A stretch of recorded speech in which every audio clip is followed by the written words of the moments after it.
আসসালামু আলাইকুম ফ্রেন্ডস, কেমন আছেন সবাই? আশা করি নিশ্চয়ই ভালো।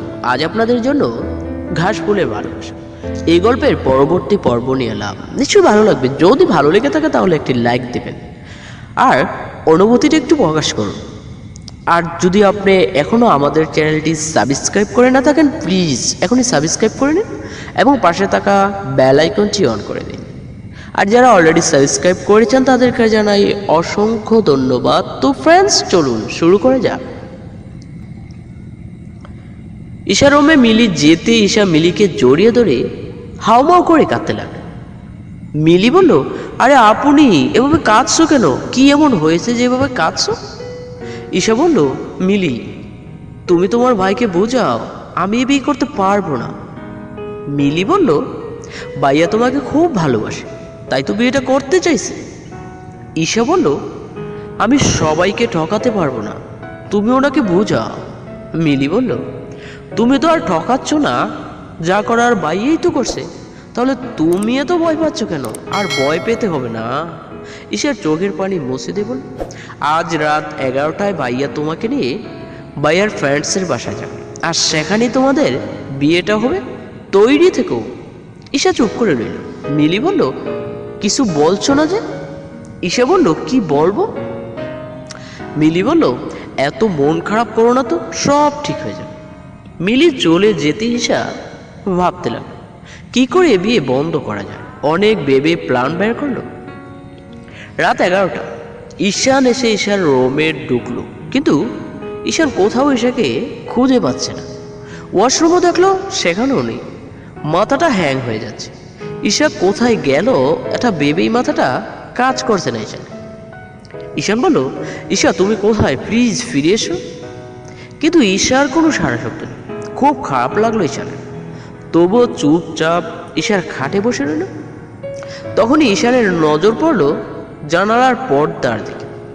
ঈশার পা দুটো দেখা যাচ্ছে। মেজাজটা প্রচন্ড রকম খারাপ হয়ে গেল। পর্দাটা সরিয়ে ঈশার হাত ধরে টেনে এনে একটা চর বসিয়ে দিল ঈশার গালে। ঈশার গালে হাত দিয়ে দাঁড়িয়ে রইল। ঈশান বলল, এই মেয়ে, তোমার সমস্যা কি? কেন এমন করছো? সেই কতক্ষণ ধরে খুঁজতেছি, আর উনি আমার সাথে চোর পুলিশ খেলছে। কাঁদো কাঁদো গলায় ঈশা বলল, আমি এ বিয়ে করব না। ঈশান বলল, সত্যি তুমি বিয়ে করবে না? ঈশা বলল, ঈশান বলল, যদি আমার কিছু হয়ে যায় তখন কিন্তু। ঈশা বলল, উফ, কেন এমন করছে? ঈশান বলল, আচ্ছা তোমার বিয়ে করতে হবে না, আমার কিছু হয়ে গেলে তখন কিন্তু আমার দোষ দিতে আসবে না। কাঁদো কাঁদো গলা ঈশা বলল, কি হবে? ঈশান বলল, বলা তো যায় না, মরে তো যেতে পারি। ঈশা আর পারল না কঠোর হয়ে থাকতে, দৌড়ে এসে ঈশাকে জড়িয়ে ধরল। ঈশা বলল, আমি বিয়ে করব, প্লিজ আপনি এমন কিছু করবেন না। ঈশান বলল, করব না যদি তুমি আমাকে বিয়ে করো। ঈশা বলল, ঈশান বলল, চলো। তখন মিলি আসলো ওদের রুমে। ঈশান বলল, নিচে কেউ নেই তো?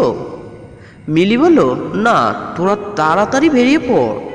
ঈশান বলল, ঈশা এসো বলে ঈশার হাত ধরে বেরিয়ে গেল। ঈশান বেরিয়ে যেতেই বড় মা সিঁড়ি দিয়ে উপরে উঠতে লাগলো। মিলি বলল, আরে বড় মা, কোথায় যাচ্ছ তুমি? বড় মা বলল, ঈশা রুমে ওই খাবারটা নিয়ে যাচ্ছি। মিলি বলল, তুমি নিয়ে যাও, আপু খাবে না। বড় মা বলল, খাবে না মানে কি? পুরো রাত না খেয়ে থাকবে নাকি? নাস্তাও করেনি। মিলি বলল, বাইয়া তো কিছু খায়নি, তো কি হয়েছে?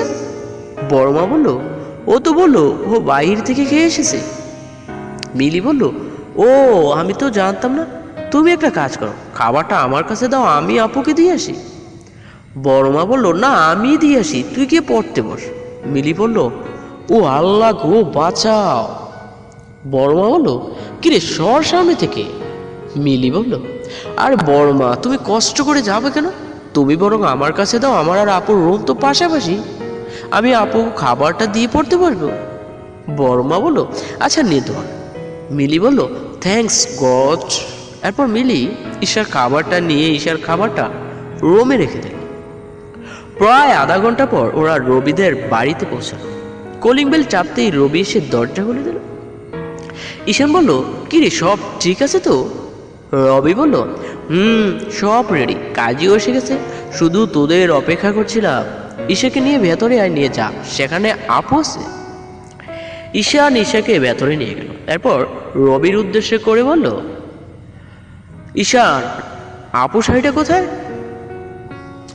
রবি বলল, বাবা ঈশান, তুই তো পুরোই বিয়ের জন্য পাগল হয়ে গেছিস। রবির কথা ঈশান কিছুটাই লজ্জা পেল। ঈশান বলল, ঈশা, এ হলো রবি আপু। ঈশা বলল, আসসালামু আলাইকুম। রবি ঈশার কাছে এসে বলল, ওয়ালাইকুম আসসালাম, কেমন আছো? ঈশা বলল, ভালো, আপনি কেমন আছেন আপু? রবি বলল, ভালো, চলো তোমাকে শাড়ি পরিয়ে দিই। ঈশা বলল, শাড়ি না পরলে হয় না, আমার এসব ভাল লাগছে না। ঈশান বলল, বিয়ে তো একবারই করছো, বারবার তো আর করছো না, একটু যদি না সাজো তাহলে কি করে হবে? ঈশা বলল, আমি পারবো না। ঈশান বলল, শুধু আমার জন্য প্লিজ। ঈশান না করল না। এরপর রবি ঈশাকে শাড়ি পরিয়ে দিল, হালকা সাজিয়ে দিল ঈশাকে। হালকা সাজেও অনেক বেশি সুন্দর লাগছে। রবি বলল, বাবা ঈশা, তোমার থেকে তো চোখ সরানোই দায়, এজন্যই তো আমাদের ঈশান এত পাগল হয়ে গেছে তোমাকে বিয়ে করার জন্য। কথাগুলো বলে ঈশার থুতনি আলতো করে শুয়ে চুমু খেল রবি। ঈশা বলল, আবু বিশ্বাস করো, আমি এভাবে কখনোই বিয়েটা করতে চাই। রবি বলল, আমি জানি, ঈশান সব বলেছে আমাকে, ও তোমাকে নিয়ে খুব ভয় পায়, তোমাকে না দেখলে ওর ভয়ের কারণটা জানাই হতো না, আর ওর ভয় পাওয়াটা স্বাভাবিক, যা সুন্দর তুমি। ঈশা রবির কথায় খুব লজ্জা পেল।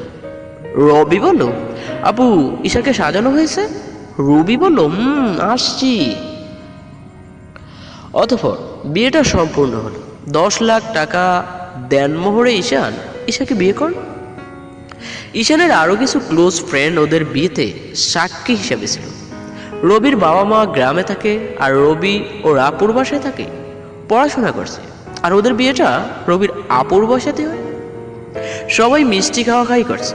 ঈশান তো অনেক খুশি। এরপর ওদের একসঙ্গে করে রবি অনেকগুলো পিক তুলল। ঈশানের সব ফ্রেন্ডরা ঈশার সাথে পিক তুলেছে। রবিও ঈশাকে জড়িয়ে ধরে অনেকগুলো পিক তুলল, কিন্তু ঈশার মুখে একটু হাসি। সেই কখন থেকে গোমরা মুখ করে আছে।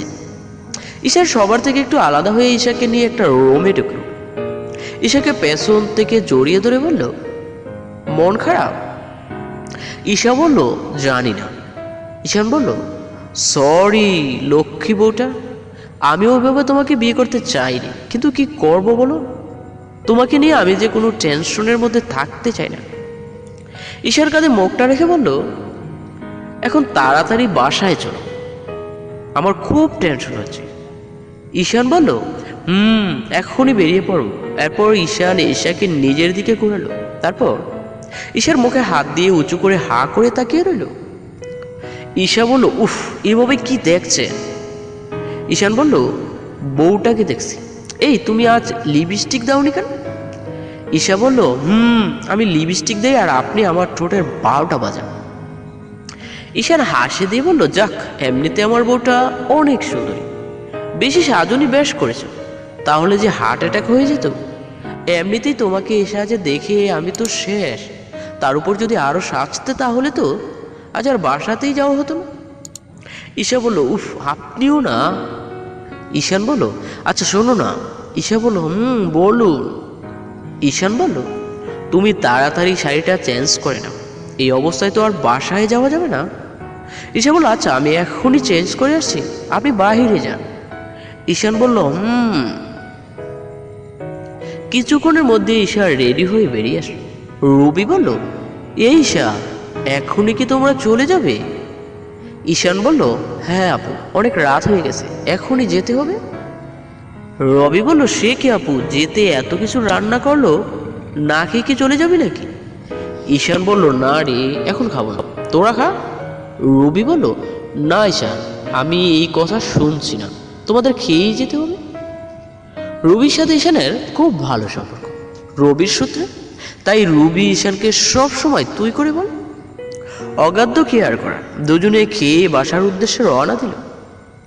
ওরা বাড়ি থেকে বের হওয়ার সময় বাড়ির পেছনের গেট দিয়ে ঢুকেছিল। এখনও পেছন গেট দিয়ে বাড়ির মধ্যে ঢুকলো, কারণ বাড়ির পেছন গেটের কোনো দারোয়ান থাকে না, আর গেটের দরজাটা বাড়ির ভেতর থেকে বন্ধ করা থাকে, যাতে কেউ চাইলে বাড়ির ভেতরে প্রবেশ করতে না পারে। ওরা বাড়ির মধ্যে প্রবেশ করেই গেটের দরজাটা বন্ধ করে দিল। তারপর ঈশান মিলিকে কল করল। মিলি বলল, হ্যালো ভাইয়া, কোথায় তোরা? ঈশান বলল, আমরা বাড়ির পেছনের দিকে আছি, সবাই কোথায়? মিলি বলল, সবাই ঘুমোচ্ছে, তোরা মেন দরজার কাছে আয়, আমি সেখানে তোদের জন্য ওয়েট করতেছি, তাড়াতাড়ি আয়। কিছুক্ষণ পর ওরা দরজার নক করতে মিলি তাড়াতাড়ি দরজা খুলে দিল। সাথে সাথে ওরা উপরে চলে গেল। মিলিও দরজা বন্ধ করে ঈশার রুমে ঢুকলো। ঈশানও ওখানেই ছিল। মিলি বলল, many many congratulation for your married life. Ishan বলল, thanks my dear sweet sister. Mili বলল, হয়েছে, এখন তোদের বিয়ের মিষ্টি খাওয়া। ঈশান বলল, কাল স্কুল ছুটির পর তোকে নিয়ে মিষ্টির দোকানে যাব, তখন যত ইচ্ছে মিষ্টি খাস, এখন তো চাইলেও খাওয়াতে পারবো না। মিলি বলল, ওকে ঈশাবু, তোমার জন্য বড় মা খাবার পাঠিয়েছে, খাবারটা খেয়ে নিও। ঈশা বলল, কিন্তু আমি তো খেয়ে এসেছি, এখন কি করে খাবো? ঈশান বলল, তুমি বরং খাবারটা ফ্রিজে রেখেছো।